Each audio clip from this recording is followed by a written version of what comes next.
قدم قدم فرش بادلے تھے. دلہن کی خوشبو سے مست کپڑے، دلہن کی خوشبو سے مست کپڑے، نسیم گستاخ آنچلوں سے غلاف مشکی جو اڑ رہا تھا، غلاف مشکی جو اڑ رہا تھا، غزال نافے بسا رہے تھے.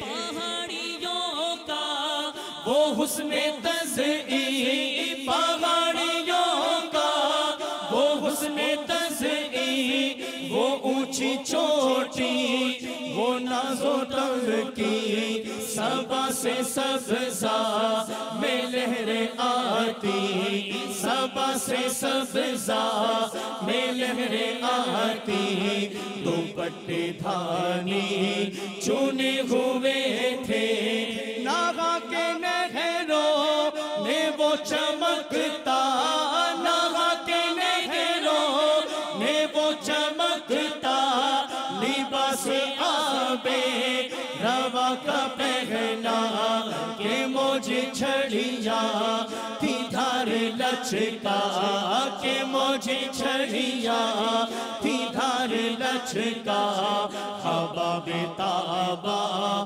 کے تھل ٹکے تھے.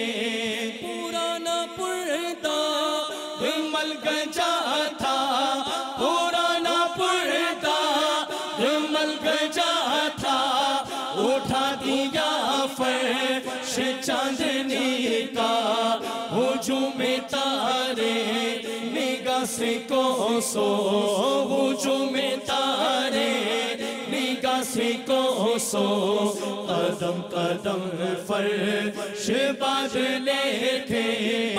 صلی علیہ یا رسول اللہ، صلی علیہ یا رسول اللہ، وسلم علیہ یا حبیب اللہ. ہے چار سوئے شورا معراج مصطفیٰ ہے چار سوئے شورا معراج مصطفیٰ ہے، معراج مصطفیٰ ہے، معراج مصطفیٰ ہے. سبحان اللہ سبحان اللہ، معراج مصطفیٰ ہے. سبحان اللہ. گونج گونج اٹھے ہیں نغمات رضا سے بوستا، کیوں نہ ہو کس پھول کی مدحت میں وامل قار ہے، کیوں نہ ہو کس پھول کی مدحت میں وامل قار ہے.